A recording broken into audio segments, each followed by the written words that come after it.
Okay, all right. So we've covered quite a lot today, okay?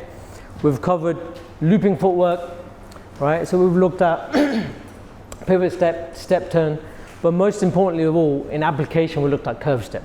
With the curve step, we added onto that corkscrew hook, all right?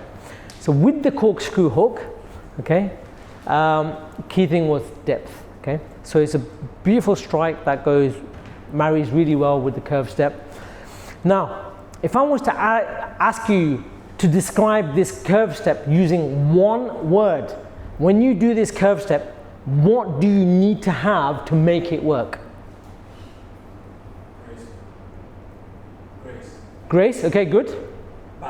Balance, okay, good. Explosiveness, good. Footwork, which is? What else? Intent, okay. What else? What else do we need to have? When you do this footwork, is there a point when you've just got one foot on the ground? Is there a point when you've got no feet on the ground? Yeah. Right? So there's both, yeah? Yes. Point when there's one foot on the ground, point where no feet on the ground, then one foot and then both feet, yeah? Okay? So what's happening in that transition there? In that moment, you're airborne, you're suspended in air, right? Okay? So when you do this kind of footwork, in order to become airborne, you have to have what in order to make it work? Momentum, okay, yes. What mindset do you need to have? What mindset do you need to have? One word. Confidence, yes, okay. Flow, yes. Not the word I'm looking for yet. Killer instinct. Killer mindset. Okay, good. Yes. Okay. Okay. The word I'm looking for begins with a C. Okay. Begins with a C. Composure. Yes, but it's not the word I'm looking for. When you do a piece of footwork and you become airborne, can you change direction? In the middle of it. Once you're traveling through time and space under the propulsion of the speed and energy that you've generated.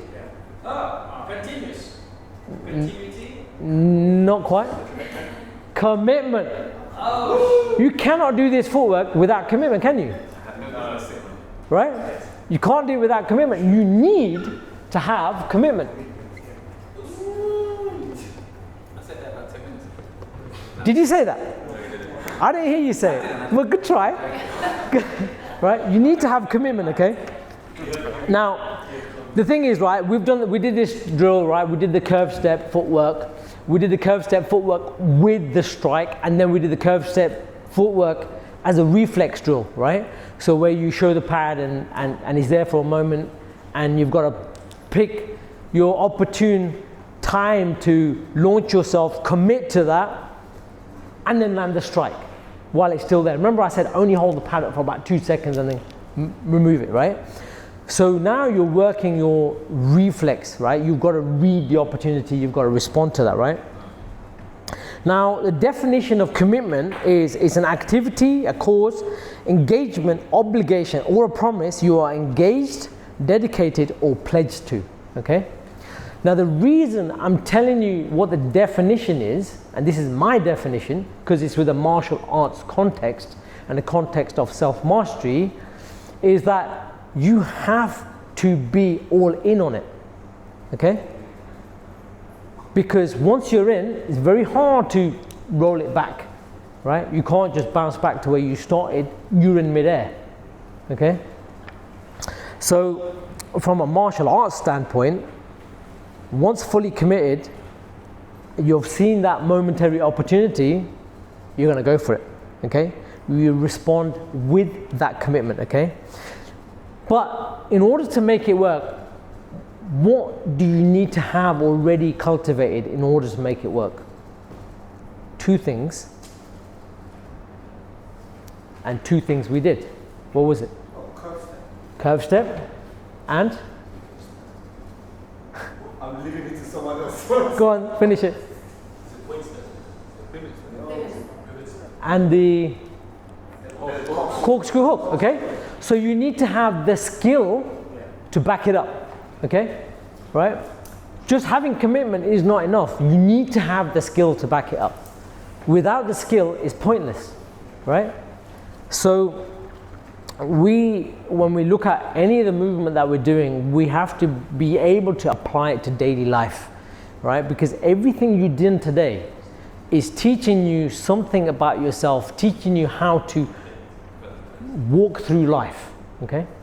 So I'm going to give you an analogy of driving a car. Put your hands up if you drive a car. Right? So if you drive a car, right, and you come to a very busy crossroads, right, and let's say there's traffic lights there, you come to the traffic lights have gone green, but there's oncoming traffic and you have to wait for that traffic, right, to ease up or for a gap in the traffic, right? What's going on in that moment? What's happening? What's going through your mind in that moment in time? Right, so you have to be composed. Okay, good, right? Because if you start to lose it, what's happening? You're like, you know, yeah, you start to panic, right? Panic causes hesitation. Hesitation causes problems, right? So you got a stream of traffic coming down, and it's you've got a right to go, but you can't go until there's a gap. Okay, that's your opportunity, right? You have to do the risk assessment and make a sound judgment when a gap is approaching, when to go, right? You've got to also have the skill and proficiency and competency to be able to drive at the right speed, make the right turn, to complete the maneuver successfully to make that gap. Because if you fuck it up and stall in the middle of it, you're done, right? Your vehicle's done, your passengers might be done, not good. Not good for you, not good for other people in the traffic, okay? You've got to have a positive affirmative decision and backed up by positive affirmative action to take that gap. You don't risk it. If you don't have the skill, then you leave it. You wait for a bigger gap. If you do have the skill and you got the resources, if you're in a sports car, right? Chances are you could make a smaller gap. But if you've got a slow car, you need a longer gap, right? So you've got to have the skill to also operate your resources, all right? So, you know, this movement is teaching us, right? When we are committing to something in our daily life application, whether it's in your personal life, or whether it's in your professional life, whether it's in your academic studies, whether it's in your work, whether it's in your business, or all of the above, you've got to know, first of all, have the intention to commit. But with that commitment, you must have the skills to back it up, right? You must be able to risk assess. You must be able to have sound judgment, right? And you must have the resources to do it. That resources, when you practice martial arts, is your competency, your proficiency in being able to do something. Can you do the footwork? Can you add the strike to it? Can you manage the angles, right? Can you do a shallow angle? Can you do can you move through a larger angle, okay? So you must be able to adapt to that. And with that, we're tapping into our higher potential. Because the moment you hesitate at that junction, what's going to happen? You're going to have an accident, right? You're going to have a crash. Something's going to go wrong, okay? What happens when you do that in martial arts? There's going to be a crash. Somebody's fist against your face, probably, all right? Right? So the point is that the movement is teaching us everything we need to learn. Like they say, you can find answers once you reach a certain stage of understanding or mastery in a subject, right? You will see the answers everywhere. They say if you've got a question, nature has all the answers. But when you reach mastery in your subject matter expertise area, you will find the answers there too. We're trying to find answers in the tools that we're studying, the tools of martial artistry. Now, there's a principle that Bruce talked about when it came to commitment. Anybody know what it is? Is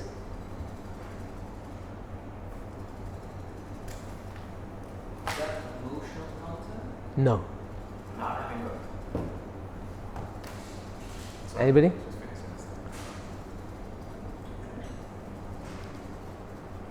Okay. Pull you out of your misery, right? Think hit. Okay?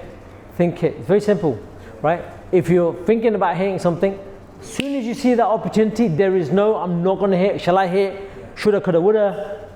Right? Go for it, okay? Think hit, right? And then on top of that, hit first.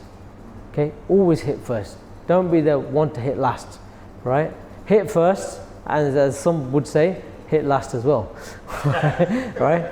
So make sure that you embodying this movement, right? Through martial arts movement.